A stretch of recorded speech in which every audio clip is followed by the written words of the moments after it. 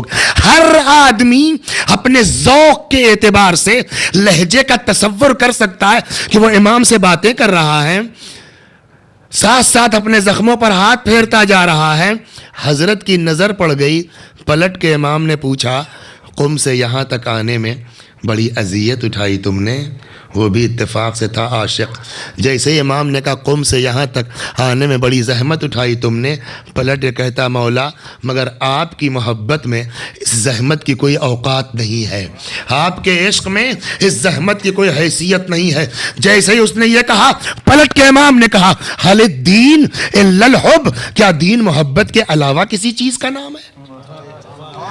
پانچویں امام نے فرمایا اور آگے حل الدین الا الحب والبغض، کیا دین محبت اور نفرت کے علاوہ کسی چیز کا نام ہے؟ تو ابھی ہم نے کیا پڑھا؟ محبت پچھتاوے کا سبب ہے، محبت شر ہے. اس حدیث سے کیا مطلب نکلا؟ حل الدین الا الحب، کیا دین محبت کے علاوہ کسی چیز کا نام ہے؟ یعنی محبت عین دین ہے. تو ایک بات طے ہو گئی نا، نہ محبت اچھی ہے نہ محبت بری ہے. کہیں محبت اچھی ہے کہیں محبت بری ہے، کہیں محبت مثبت ہے کہیں محبت منفی ہے، کہیں محبت ایمان ہے کہیں محبت کفر ہے. اللہ نے دل ایسا بنایا ہے کہ محبت سے الگ نہیں ہو سکتا، نفرت سے جدا نہیں ہو سکتا. لیکن ہنر ہمارا یہ ہونا چاہیے کہ اب ہم یہ تلاش کریں کس سے محبت کرنا ایمان ہے، کس سے دل لگانا کفر ہے. صلوات بر محمد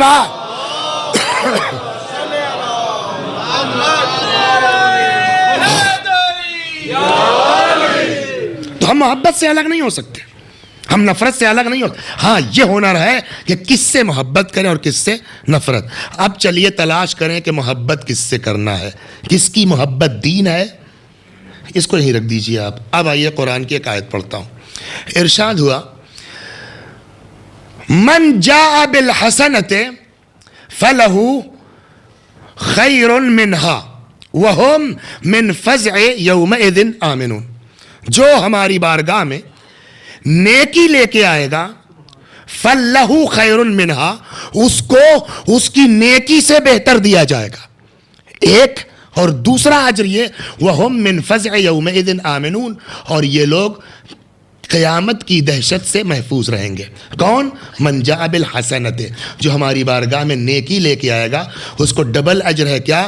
ایک تو یہ کہ اس کو اس کی نیکی کے اعتبار سے اجر زیادہ دیا جائے گا اور قیامت کی دہشت سے محفوظ رہے گا. شرط کیا ہے؟ نیکی لے کے آئے گا. وسیع حسن صاحب مرحوم اللہ بخشے عال اللہ مقامہ فی الدنیا والآخرہ انتقال فرما گئے. نامہ اعمال میں نماز ہے، روزہ ہے، خدا کرے انشاءاللہ آ جائے، زیارت امام حسین ہے، نیکی ہے کہ نہیں؟ یہ سب قرآن کا وعدہ کیا جو نیکی لے کے آئے گا دہشت سے بچا رہے گا. مرحوم وسیع حسن صاحب جب محشر میں پہنچے، ان کو دہشت ہونی چاہیے کہ نہیں ہونی چاہیے؟ ہر آدمی سوچے ہوگی دہشت. تو قرآن کا وعدہ ہے جو نیکی لے کے آئے گا اس کو دہشت نہیں ہوگی. تو وسیع صاحب تو خوش چاہ رہے ہیں کہ ہم کو دہشت نہیں ہوگی. کہا اسی پہ خوش نہ ہو، آدھی آیت کیوں پڑھتے ہو؟ پوری آیت پڑھو. میں نے کہا پوری کیا ہے؟ ارشاد ومن جاء بالسیئۃ، اور جو برائی لے کے آئے گا فکبت وجوہہم فی النار، اس کو اوندھے منہ جہنم میں ڈال دیا جائے گا. انصاف سے بتائیے جس کو جہنم میں پھینکا جا رہا ہوگا اس کو دہشت نہیں ہوگی؟ اگر کوئی ایسا انسان ہے کہ جس کے نام اعمال میں بس نیکی ہی نیکی ہے، برائی ہے ہی نہیں، اس کے لیے تو یہ آیت ٹھیک ہے. لیکن وہ کتنے لوگ ہیں دنیا میں؟ معصوم کتنے ہیں؟ 14 نا. اگر کوئی ایسا آدمی ہے کہ جس کے نام اعمال میں برائیاں ہی برائیاں ہیں، نیکی کا تصور ہی نہیں ہے، جیسے فرعون، جیسے یزید، تو ان کے لیے بھی یہ آیت ٹھیک ہے کہ جو برائی لے کے آئے گا وہ جہنم میں چلا جائے گا. جن کے پاس نیکی ہے وہ دہشت سے محفوظ رہیں گے. لیکن اگر کوئی ہمارے آپ کی طرح ہو، تھوڑی سی نماز بھی ہے، تھوڑا سا روزہ بھی ہے، تھوڑا سا یہ بھی ہے، اور بیچارے وسیع حسن پردیسی کو آپ نے ہڑک بھی لیا ہے، ڈانٹ بھی دیا ہے، تھوڑا سا یہ بھی ہے،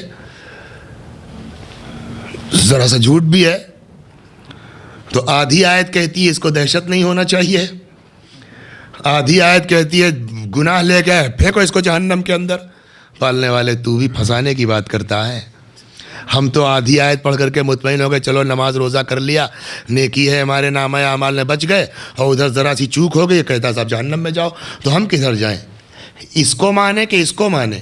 عجب نہیں آواز قدرت آئے کہ تم کو اتنی تمیز نہیں کہ واحد کسے کہتے ہیں اور جمع کسے کہتے ہیں۔ صلوات بر محمد وال۔ ہم نے کیا مطلب کہ یہ جو تم نے گنایا ہے، نماز، روزہ، حج، زکوٰۃ، امر بالمعروف، یہ سب کیا ہے ڈاکٹر صاحب؟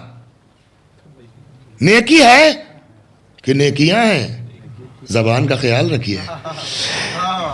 دیکھیے ہمارے میں اور اللہ، ہم اور آپ گفتگو کے دوران جھٹکے میں تھا کی جگہ تھی اور تھی کی جگہ تھا ہم سے آپ سے ہو جاتا ہے، لیکن خدا کے ہاں تو نہیں ہوتا نا کہ تھا کی جگہ تھی اور تھی کی جگہ تھا، بلکہ خدا کیا، اس کے جو مخصوص بندے ہیں ان کے یہاں تھا کی جگہ تھی اور تھی کی جگہ تھا نہیں ہوتا، اور اگر تھا کو تھی کہتے ہیں تو جان بوجھ کے کہتے ہیں اور تھا پھر تھی ہو جاتی ہے۔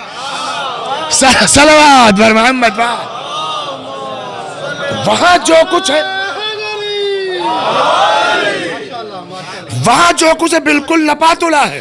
اگر خدا کا مطلب یہ ہوتا نماز، روزہ، حج، زکوٰۃ، نیکیاں، تو اللہ جمع کا صیغہ، پلیورل کا صیغہ جو ہے وہ لفظ استعمال کرتا، کیا کہتا؟ من جاء بالحسنات، جو ہماری بارگاہ میں نیکیاں لے کے آئے گا، ومن جاء بالسیئات، جو ہماری بارگاہ میں برائیاں لے کے آئے گا۔ یا تو آپ یہ کہیے کہ معاذ اللہ، اللہ کو پتہ ہی نہیں ہے کہ واحد کیا ہے، جمع کیا ہے، کہ اللہ کو پتہ، اللہ نے یہ لفظ استعمال کیا دوسری جگہ پر، ان الحسنات یذہبن السیئات، اسی قرآن میں حسنات جمع کا صیغہ استعمال ہوا ہے، لیکن یہاں خاص کر کے حسنت ایک نیکی، اس کا مطلب یہ ہے کہ ساری نیکیاں ایک طرف، ان ساری نیکیوں میں کوئی ایک بڑی نیکی ایسی ہے کہ جس کے بغیر کوئی نیکی کارآمد نہیں ہے، اور ان ساری برائیوں میں کوئی ایک برائی ایسی ہے جس کے ہوتے ہوئے کوئی نیکی کارآمد نہیں ہو سکتی ہے۔ قرآن کا اس لیے کہ یہاں من جاء بالحسنہ، جو نیکی لے کے آئے گا ایک، ومن جاء بالسیئہ، جو برائی کے ساتھ آئے گا ایک۔ وہ کیا ہے ایک برائی؟ وہ کیا ہے ایک نیکی؟ ڈھونڈیے چل کے حسنہ کیا ہے، اسی قرآن سے پوچھئے۔ اگر کہیں دیکھیے قرآن کی خصوصیت یہ ہے کہ بعض آیتیں خود بعض آیتوں کی تفسیر کر دیتی ہیں۔ ایک فقرہ یہاں قرآن نے کہا، آگے جا کر کے دوسری آیت اس کو سالو، مثلا قرآن نے کہا لا یمسہ الا المطہرون، قرآن میں کوئی مس نہیں کر سکتا سوائے مطہر۔ یہ مطہر کون ہے؟ آگے سورہ احزاب میں کلیئر کر دیا خود قرآن نے، انما یرید اللہ لیذھب عنکم الرجس اہل البیت ویطہرکم تطہیرا۔ دونوں آیتوں کو یکجا کیجئے، طے ہو گیا کہ قرآن کے حقیقی مطلب کو اہل بیت کے علاوہ نہیں سمجھ سکتا کوئی۔ تو قرآن بعض آیتیں بعض کی تفسیر کر، تو اگر یہی خاص لفظ حسنہ اگر کہیں اور مل جاتا ہے تو آپ کو کہنا پڑے گا کہ یہاں حسنہ سے مراد وہی ہے۔ اب چلیے آپ حسنہ ڈھونڈیں، اس لیے کہ حسنات تو ہے، وہ آیت بھی میں نے پڑھ دی، لیکن ہم کو خاص وہ لفظ من جاء بالحسنۃ فلہ خیر منہا، جو نیکی لے کے آئے گا اس کو اس کی نیکی سے بہتر دیا جائے گا، حسنہ ڈھونڈنا ہے۔ اب جب حسنہ کی تلاش میں چلے تو قرآن کی یہ آیت جس کی تلاوت کی تھی وہ نظر پہ آئی، ارشاد وقل لا اسألکم علیہ اجرا الا المودۃ فی القربى، اے میرے پیغمبر آپ کہہ دیجئے کہ مجھ کو اجر رسالت کے سلسلے میں تم سے کچھ نہیں چاہیے مگر یہ کہ میرے قرابت داروں سے محبت کرو۔ یہ کون سی نئی بات کہی تم نے، تو بہت مشہور ہے، ہم نے 50 بار سنی ہے، مجلسیں پڑھی ہیں اس پر۔ میں نے کہا یہاں بھی وہی گڑبڑ کر رہے ہیں آپ، کے آگے پڑھیے، پوری پڑھیے، اب ارشاد، اور انداز بھی وہی ہے۔ یہاں کیا تھا؟ من جاء بالحسنۃ فلہ خیر اقترف حسنۃ نزد لہ فیہا حسنا، اے پیغمبر آپ کہہ دیجئے اجر رسالت کے سلسلے میں تم سے کوئی مطالبہ نہیں ہے مگر یہ کہ میرے قرابت داروں سے محبت کرو، اور جو بھی ہماری بارگاہ میں نیکی کا مرتکب ہوگا نزد لہ فیہ حسنا، اس کی نیکی میں اضافہ کرتے چلے جائیں گے۔ ویسے طے ہو کہ یہ اصلی ہے کہ نقلی کا، اس کے لیے کسوٹی ہے، لے جائیے سونار کے پاس، کسوٹی پہ رکھے گا، بتا دے گا اصلی ہے کہ نقلی ہے.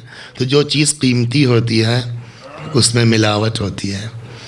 اہل بیت سے زیادہ قیمتی کیا ہے؟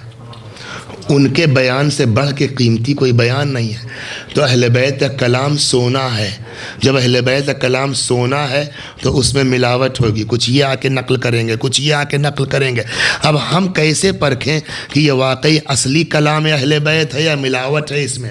اس کے لیے خود پیغمبر نے, اہل بیت نے کسوٹی بیان کر دی ہے کہ ہمارے سلسلے میں یہ مت دیکھو کون کہہ رہا ہے, کس پوسٹ کا آدمی کہہ رہا ہے, کتنا بڑا آدمی کہہ رہا ہے, کتنا اونچا آدمی کہہ رہا ہے. ہمارے نام سے کوئی بات اگر تم کو ملے اس کو قرآن کے سامنے رکھو. اگر ٹیلی کر جائے تو ہم نے کہی ہے بات, اور اگر قرآن کے مطابق نہ ہو, راوی چاہے جتنا بڑا ہو, جھوٹا ہے. ما قلنا, ہم نے وہ بات کہی ہی نہیں ہے. عام طور پہ ہونا ہی رہتا کہ پہلے حدیث پڑھتے تب قرآن کا سوٹ. ہم نے قرآن سے پہلے یہ بات طے کر دی. قرآن نے ثابت کر دیا کہ حسنہ کیا ہے؟ مودت اہل بیت. جب یہ طے ہو گیا کہ مودت اہل بیت حسنہ ہے, اب اگر اہل بیت کی کوئی حدیث سامنے آ جائے جو کسی کی محبت کو حسنہ کہہ رہی ہو تو یہ قرآن کے مطابق ہے کہ نہیں ہے؟ اور جب قرآن کے مطابق ہے تو اس کو قبول کرنے میں کوئی حرج نہیں ہے. جب یہاں تک آپ آ گئے تب حدیث سن لیے. مسائب پر آؤں کہ وقت کا میں ارشاد ہوا, چھٹے امام جعفر صادق سلام اللہ علیہ نے فرمایا, حب علی حسنۃ لا یضر معها سیئہ. علی کی محبت وہ نیکی ہے جس کے ہوتے ہوئے کوئی برائی اثر انداز نہیں ہو سکتی ہے. وبغض علی سیئۃ, علی کی دشمنی وہ برائی ہے جس کے ہوتے ہوئے کوئی نیکی اثر انداز نہیں ہو سکتی ہے. صلوات بر محمد.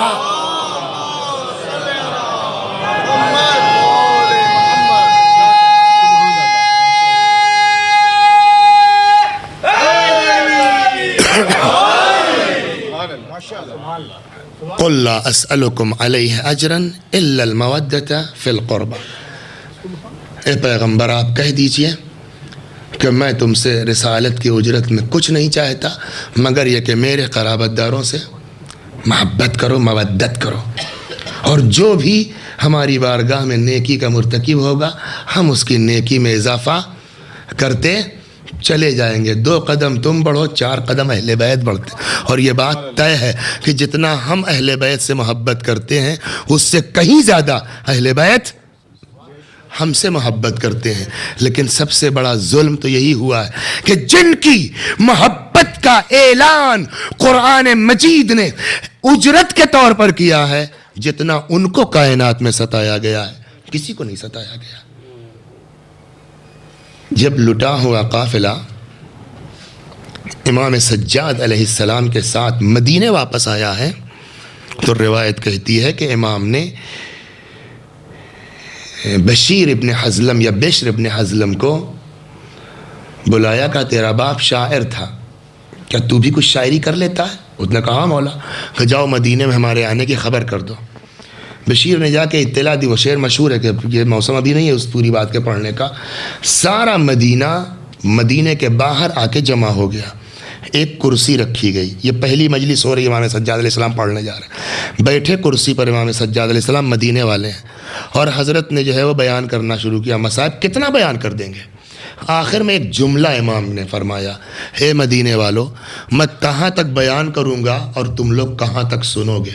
بس اتنا سمجھ لو کہ پیغمبر نے ہماری محبت کے لیے جتنی باتیں کہی ہیں, اگر محبت کے بجائے ہم سے دشمنی کے لیے کہتے تب بھی یہ لوگ اس سے زیادہ نہیں کر سکتے تھے جتنا میرے ساتھ کیا گیا. حد ہے. کل آپ نے مسلم کے مصائب سنے نا. مسلم پھر بھی ایک جوان آدمی تھے. ان لوگوں کے پاس بالکل دل نہیں ہے. دشمنی اہل بیت میں اندھے ہو گئے ہیں. ان کو بچے بھی سمجھ میں نہیں آتے ہیں. مسلم شہید ہو گئے. مسلم کے 2 بچے مسلم کے ساتھ تھے. ایک کا نام ابراہیم ہے, ایک کا نام محمد ہے. مجلس کے پہلے 2 دعا کرانا چاہتا ہوں. ایک مہدی عباس صاحب کو جانتے ہوں گے آپ لوگ, مومن آدمی. آج وہ کہیں جا رہے تھے, ان کا ایکسیڈنٹ ہو گیا، فریکچر ہو گیا ہے۔ اللہ ان بچوں کے طفیل میں، یتیمان مسلم کے طفیل میں اس بندے مومن کو شفا عنایت فرما۔ اس مجمع میں پتہ نہیں کتنے لوگ ہوں گے اللہ جو اولاد کے لیے تڑپ رہے ہیں، اولاد کے لیے ترس رہے ہیں۔ خدا تجھ کو مسلم کے یتیموں کا واسطہ ہے، آج حسین کے دسترخوان پر جو بھی بے اولاد ہے خدا اس کو مسلم کے یتیموں کے طفیل میں صاحب اولاد کر دے۔ بچے ابن زیاد کے قید خانے میں قید کر دیا گئے، وہ ایک تفصیل ہے کہ کیسے بچے قید خانے تک پہنچے، کیا ہوا جانے دیجئے۔ بچے قید ہو گئے، کہتے ہیں لٹا ہوا قافلہ جب کربلا سے کوفے پہنچا، بعض کا کہنا یہ ہے کہ یہاں اسرا کے قافلے سے بچوں کی ملاقات ہو گئی۔ آپ سوچئے اس وقت جب یہ بچے ملے ہوں گے ماں سے، جناب زینب سے، کیا عالم ہوا ہوگا۔ مرحوم کافی رحمۃ اللہ علیہ فرماتے ہیں کہ ابن زیاد نے حکم دیا کہ یہ دونوں یتیم بچے یہیں کوفے میں رہیں گے، قافلہ شام جائے گا۔ بی بی زینب نے بہت فریاد کی، یا تو ہم لوگوں کو بھی یہیں روک لو یا ان بچوں کو ساتھ جانے دو، کہ اس کو بچے ساتھ رہیں گے سب کے۔ ایک نہیں سنی گئی، قافلہ شام چلا گیا، یہ دو یتیم بچے تنہا تنہا ابن زیاد کی قید میں رہ گئے۔ کھانے کو کیا ملتا، خدا کسی کو پردیس میں وہ دن نہ دکھلائے جو ان یتیموں نے نہیں دیکھا۔ 24 گھنٹے میں 2 پیالے گرم پانی۔ ماشاءاللہ آپ کی آواز بلند ہو گئی ہے، خدا خدا ان آوازوں پر رحمت نازل فرما۔ 24 گھنٹے میں 2 پیالے گرم پانی اور 2 روٹیاں۔ بچے ہیں۔ ایک دن ایک بھائی نے دوسرے بھائی سے کہا کہ بھیا جب ہم کو یہی ملنا ہے تو آؤ دن میں روزہ رکھ لیں، شام کو اسی سے افطار کر لیں گے۔ بچے دن بھر روزہ رکھتے تھے، شام کو 1 روٹی اور 1 پیالے گرم پانی سے افطار کرتے تھے۔ کب تک رہیں گے؟ بچے ہیں۔ ایک دن آپس میں بھائیوں نے طے کیا کہ آج جو دربان آئے قید خانے کا اس سے اپنے آپ کو پہچانوائیں، دیکھا جائے گا جو ہوگا، ہو سکتا ہے کہ کچھ رحم ہی کر لے۔ دربان کا نام ہے مشکور۔ مشکور آیا، کھانا پانی رکھ کے جانے لگا۔ ان بچوں نے کہا مشکور رک جاؤ، تم سے کچھ بات کرنی ہے۔ کیا ہے؟ کہ یہ بتاؤ رسول اللہ کو جانتے ہو؟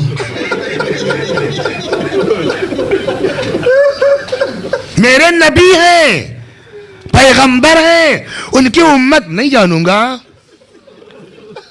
دوسرا سوال، فاطمہ زہرا کو جانتے ہو؟ یا اللہ یا اللہ۔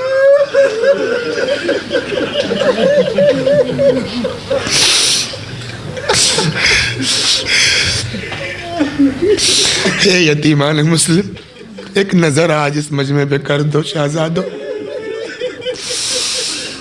جانتا ہوں علی کو جانتے ہو؟ علی کو بھی جانتا ہوں، میرے امام، بھلا کیسے نہیں جانوں گا۔ یہ بتاؤ حسین کو بھی جانتے ہو؟ پارسال کربلا میں ظالموں نے شہید کر دیا، جانتا ہوں میرے امام ہے۔ کا بس آخری سوال بتا دو، کیا مسلم ابن عقیل کو جانتے ہو؟ جانتا تو سب کو ہوں، لیکن یہ سوال کیوں کر رہے ہو؟ کا بتانا یہ ہے کہ ہم اسی مسلم کے یتیم ہیں، ہم اسی مسلم کے یتیم ہیں۔ تڑپ گیا، ارے بچوں مسلم کے یتیم، تم نے پہلے کیوں نہیں بتایا؟ کہ اب بتایا ہے نا، اب کیا کرو گے؟ قید خانے کا دروازہ کھلا ہے، جانا چاہو چلے جاؤ، رہنا چاہو رہو گے، اب کوئی تکلیف نہیں ہوگی۔ میرا خیال ہے رہو، اب کوئی زحمت نہیں ہوگی۔ پتہ ہے بچوں نے کیا جواب دیا؟ ہم جانا چاہتے ہیں مشکور، ہم جانا چاہتے ہیں، رہو اب تم کو تکلیف نہیں ہوگی۔ کہ وہ تو ٹھیک ہے، تم مجھ کو آرام سے، ہم لوگوں کو آرام سے رکھو گے، مگر ہم جانا چاہتے ہیں۔ جانتے ہو کیوں؟ تم تو ہم کو آرام سے رکھو گے، مگر ہماری ماں ہمارے لیے تڑپ رہی ہے، ہماری ماں ہمارے لیے تڑپ رہی ہے۔ ٹھیک ہے جاؤ، مگر میرا خیال ہے شہزادو ابھی نہیں، رات اور چھا جانے دو، نصف شب کے قریب میں آزاد کر دوں گا، چلے جانا۔ آدھی رات کو مشکور آیا، دروازہ کھلا ہے، چلے جاؤ، مجھے پتا ہے صبح خبر ملے گی، میں نے آزاد کر دیا ہے، میں مار دیا جاؤں گا، مجھ کو یقین ہے میں مار دیا جاؤں گا۔ خوش قسمت ہیں وہ لوگ جن کو آخرت یاد ہے، خوش قسمت ہیں وہ لوگ جن کو عاقبت یاد ہے۔ جاؤ، مجھ کو اپنی موت کی پرواہ نہیں ہے، لیکن بچوں بس ایک درخواست تم سے ہے، کیا؟ کل کو میدان قیامت میں رسول اللہ کے سامنے مجھے بھول مت جانا۔ بچے نکل آئے، تاریکی، اندھیرا، شہر سے ناواقف، کہتے ہیں کبھی اس گلی میں جاتے ہیں، کبھی اس کوچے میں جاتے ہیں، کبھی اس کے، پوری رات بچے کوفے کی گلیوں میں ٹہلتے رہے، کہاں جائیں؟ چلتے چلتے سحر کے قریب فرات کے کنارے نکل آئے، بچوں نے فرات میں وضو کیا، 2 رکعت نماز صبح پڑھی۔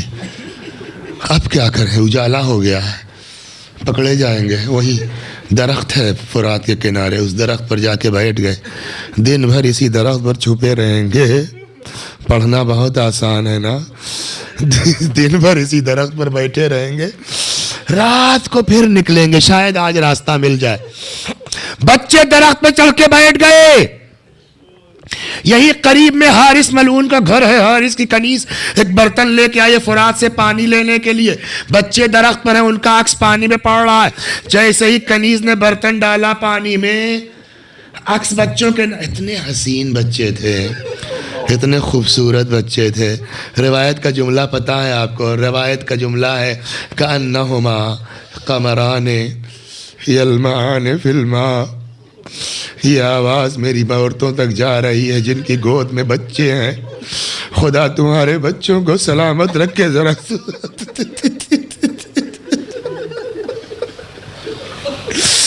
کأنہما قمران یلمعان فی الماء، جیسے 2 چاند ہوں پانی کے اندر چمک رہے ہیں۔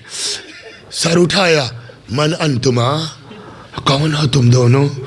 بچوں کو بہلا پھسلا کے نیچے اتارا، بچوں نے بتایا ہم مسلم کے یتیم، میں جس کی کنیز ہوں نا وہ دوستدار اہل بیت ہے، گھبراؤ مت، میرے ساتھ چلو۔ لے کے آئی، دروازے پہ روک دے، یہاں مرحوم کافی کہتے ہیں بچوں کو دروازے پہ روک کے اندر دوڑ کے گئی، اپنی مالکہ سے کہتی بی بی انعام لاؤ، انعام دو۔ کائے کا انعام؟ تمہارے لیے مہمان لائی ہوں۔ مہمان؟ کیسا مہمان لائی ہے کہ اس کے لیے انعام مانگتی ہے؟ کہ مسلم کے یتیموں کو لائی ہوں۔ مسلم کے؟ کون مسلم؟ کہ وہی جن کے لیے تم رویا کرتی تھی کہ مسلم تو شہید ہو گئے، بچے پتہ نہیں کس حال، مسلم ابن عقیل۔ ہاں، کہتے ہیں جیسے کوئی ماں اپنے بچے کے لیے تڑپ کے دوڑتی ہے نا، ویسے یہ مومنہ دوڑ کے باہر آئی، بچوں کو کلیجے سے لگایا، لے کے نہلایا دھلایا، کنگھی کی، کھلایا پلایا، یہاں تک کہ شام ہوئی، کھلا پلا کے بچوں کو سلا دیا۔ نصف شب کے قریب اس کا شوہر ملعون حارث آیا۔ کہاں تھا؟ کہ مشکور نے خیانت کی ہے، قید خانے سے ابن زیاد کے مسلم کے یتیموں کو آزاد کر دیا ہے، 1 گھوڑا اور 500 درہم، کچھ کم و بیش بھی روایات میں اختلاف، یہ انعام رکھا گیا ہے۔ میں نے صبح سے اب تک اپنے اور گھوڑے کو تھکا ڈالا تاکہ بچے مل جائیں، بچے نہیں ملے، مومنہ تھی تڑپ گئی۔ کہا اچھا یہ بتاؤ اگر بچے مل گئے، تم نے ابن زیاد کے سامنے پیش کر دیا، اس کے بدلے میں تم کو کچھ پیسے مل گئے، کیا کرو گے پیسے کو؟ ہمارے لیے روزی کا انتظام کو، ہم کو ایسی روٹی نہیں چاہیے، ہم کو ایسی روٹی نہیں چاہیے۔ چند لقمے زہر مار کر کے یہ ملعون سو گیا کہ اتنے میں اس کے کان میں رونے کی آواز محسوس ہوئی۔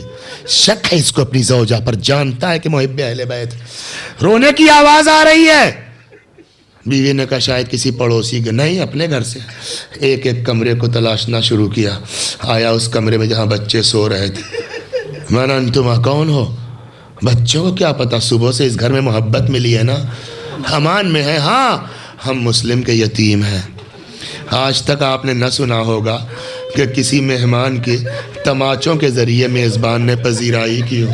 اس ملعون نے بچوں کو تماچے لگائے، دونوں بھائیوں کے گیسوؤں کو آپس میں باندھ دیا، کمرے میں قفل اور تالا لگا کے ملعون جا کے سو گیا۔ جانتے ہیں آپ نا بچے کیوں اٹھے تھے؟ ایک بھائی نے دوسرے بھائی کو جگایا، اٹھو میں نے خواب دیکھا ہے۔ چھوٹے بھائی نے کہا میں نے بھی دیکھا، پہلے میرا سن لو۔ معلوم ہوا دونوں نے ایک ہی خواب دیا۔ کیا کہ پیغمبر اکرم اور بابا مسلم، نبی نے کہا مسلم تم آ گئے، بچوں کو دشمنوں کے نرغے میں اکیلا چھوڑ دیا۔ مسلم نے کہا نہیں یا رسول اللہ، آج بچے بہشت میں میرے مہمان ہیں۔ لگتا ہے بھیا آج ہماری آخری رات ہے۔ دونوں بھائی آپس میں گلے میں باہیں ڈال کے رونے لگے، مگر یہ نہ سوچئے گا کہ بنی ہاشم کے بچے ہیں، موت کے ڈر سے رو رہے تھے، موت کے خوف سے رو رہے تھے؟ نہیں۔ پھر یہ بچے کیوں رو رہے تھے؟ جواب شاید وہی ہے جو انہوں نے حارث کو دیا، مشکور زندان بان کو دیا تھا نا، ہم کو آزاد کر دے، ہماری ماں تڑپ رہی ہوتی۔ ہم سمجھتے ہیں شاید بچے موت کے ڈر سے نہیں رو رہے تھے، بچوں کو تو یہ یقین ہے کہ ہم بہشت میں جا رہے ہیں، ہم کو سکون مل جائے گا، لیکن ہماری ماں ہمارے لیے نہ جانے کب تک تڑپتی رہے گی۔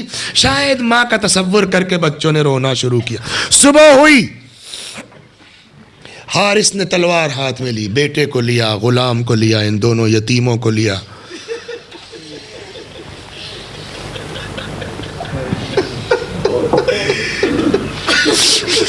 لے کے آیا فرات کے کنارے، غلام کو تلوار پکڑائی، لے جا کے ان بچوں کا سر قلم کر دے۔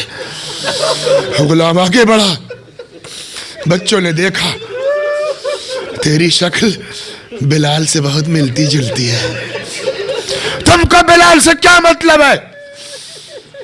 کہ رسول اللہ کے مؤذن تھے، ہم اسی خاندان کے مسلم کے فرزند ہو۔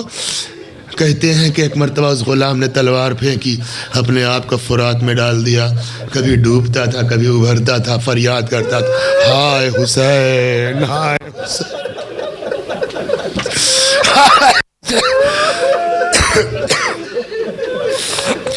کے ہاتھ میں تلوار، تو جا کر بچوں کو قتل کر دے۔ بیٹا آیا، بچے ہیں نا، بچوں نے دیکھا قتل کرنے آئے ہو، کل کو رسول اللہ کو کیا جواب دو گے؟ تم سے پیغمبر سے کیا مطلب؟ کہ ہم علی کے نواسے ہیں، مسلم کے فرزند ہیں۔ جب بیٹے نے سنا، اس نے بھی تلوار پھینکی، صحرا کی طرف روانہ ہو گیا۔ حارث نے کہا باپ کی نافرمانی کرتا ہے۔ اس نے وہیں سے چیخ کے پکار کے کہا اولاد رسول کے قتل کے لیے میں تیری اطاعت نہیں کر سکتا۔ اب اس ملعون نے تلوار ہاتھ میں لی۔ اے میری ماں اور بہنوں، اے میرے بھائیو، تصور کرو دو کم سن بچے، ان کے سر پہ اتنا ظالم شخص تلوار لیے کھڑا ہے۔ جب بچوں نے دیکھا کہ اب یہ سر قلم کرے گا، بچوں نے کہا حارث ہم کو زندہ لے چل ابن زیاد کے دربار میں، شاید کوئی ہماری سفارش کر کے بچا لے۔ کہا نہیں، ہم کو انعام چاہیے، ہم تمہیں قتل کریں گے۔ اس میں بنی ہاشم کے لوگ ہیں نا، اس مجمع میں سادات کرام ہیں نا، اس مجمع میں اولاد پیغمبر ہیں۔ اس خاندان نے کتنے غلاموں کو آزاد کیا ہے، اس خاندان نے کتنے غلاموں کو آزاد کیا ہے۔ ہائے بتا ان بچوں نے کیا کہا اگر تجھ کو پیسے کی لالچ ہے لے چل، ہم کو غلاموں کے بازار میں بیچ لے، تجھ کو پیسہ مل جائے گا۔ یہ ملعون کہتا نہیں، ہم تمہارا سر قلم کریں گے۔ جب دیکھا کہ یہ ملعون ذبح کرنے پر مصر ہے، اچھا تو اتنی اجازت دے دے ہم 2 رکعت نماز پڑھ لیں۔ تانا مارا اس نے، نماز بچا سکتی ہے پڑھ لو۔ بچوں نے نماز پڑھی۔ میں رک کے پھر کہوں، اسی لیے میں نے آج دعا کرائی خاص کر کے، اور پھر کہتا ہوں کہ جو دل میں ہے ان بچوں سے طلب کیجئے، اللہ ان بچوں کو بہت دوست رکھتا ہے، ان کی دعا انشاءاللہ رد نہیں ہوگی۔ بچوں نے 2 رکعت نماز پڑھی۔ نماز کے بعد ان بچوں نے ہاتھ کو بلند کیا، آواز دی خدا ہمارے اور حارث کے درمیان تو فیصلہ کر۔ حارث آگے بڑھا، یا اللہ تجھے ان یتیموں کی قسم ہے، ہماری قوم میں بھائیوں میں محبت ایسی ہی پیدا کر دے جیسے ان دونوں بھائیوں کے درمیان تھی۔ آگے بڑھا، سر قلم کرنا چاہتا ہے، بڑا بھائی آگے بڑھ گیا، پہلے میرا سر قلم، پہلے میرا سر جدا۔ کیوں؟ کہا اس لیے کہ جب ہم مدینے سے چلے تھے اماں نے بھائی کا ہاتھ میرے ہاتھ میں دیا تھا، کہا تھا بیٹا اپنے بھائی سے خبردار رہنا۔ دونوں بھائیوں کا سر قلم کیا گیا۔ صبح صبح کا وقت ہے، ملعون نے سر جدا کر کے زلفوں سے پکڑ کے دونوں بھائیوں کا سر لے کے ابن زیاد کے دربار میں پہنچا۔ ایسے حسین بچے ہیں، ایسے خوبصورت بچے ہیں۔ ابن زیاد پوری قساوت قلبی کے باوجود، پوری سنگدلی کے باوجود ان حسین چہروں کو دیکھنے کے بعد ابن زیاد بھی تڑپ گیا۔ کہتا ہے حارث اتنے خوبصورت بچوں کو ذبح کرتے ہوئے تجھے غیرت نہیں آئی؟ میں نے زندہ لانے کو کہا تھا کہ قتل کرنے کو؟ بچوں نے کیا دعا کی تھی؟ ابھی کتنی تیز خدا نے قبول کیا ہے، اسی لیے میں نے کہا اپنی دعا مانگی ہے ان بچوں کے طفیل، خدا ہمارے اور حارث کے درمیان تو فیصلہ کر، یہی نہ کہا تھا؟ تجھے شرم نہ آئی ان خوبصورت چہروں کو ذبح کرتے ہوئے؟ میں نے زندہ لانے کو کہا تھا یا قتل کرنے کو؟ ابن زیاد پوری سنگ دلی کے باوجود کہتا ہے اس مجمع میں کوئی جو جا کر کے حارث کو وہیں قتل کرے جہاں اس نے ان یتیم بچوں کو قتل کیا ہے؟ ایک آدمی کھڑا ہوا، اس نے حارث کا ہاتھ پکڑا، کوفے میں لے کے ٹہلا، جو یتیم بچوں کے قاتل کو دیکھنا چاہتا ہے گھر سے باہر آئے۔ پھر اس کا بیان ہے جو اس حارث کو لے کے گیا ہے قتل کرنے کے لیے، کہتا ہے جب فرات کے کنارے میں وہاں پہنچا جہاں بچوں کو ذبح کیا گیا تھا، کیا دیکھتا ہوں ایڑیوں کے رگڑنے کے نشان، جس سے اندازہ ہوتا تھا بچوں کتنی اذیت کے ساتھ شہید کیا گیا۔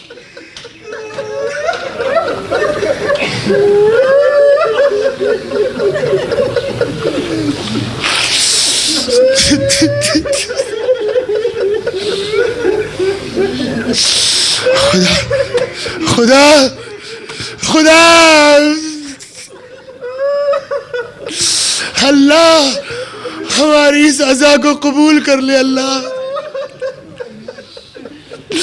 مزید عزا اہل بیت کی توفیق دے دے یا اللہ۔ جو لوگ ان مجالس کو برپا کرنے کے لیے کوشاں ہے خدا ان کی کوششوں کو قبول فرما یا اللہ۔ یا اللہ ہمارے گناہوں کو بخش دے، ہمارے ماں باپ کے گناہوں کو بخش دے، ہمیں اعمال صالحہ کی توفیق کرامت فرما، ہم سب کو اس دنیا میں قبر حسین کی زیارت، آخرت میں شفاعت حسین نصیب فرما۔ ہمارے مولا، ہمارے آقا، ہمارے مالک، ہمارے صاحب، ہمارے سید و سردار امام زمانہ کو ہم سے راضی اور خوشنود فرما۔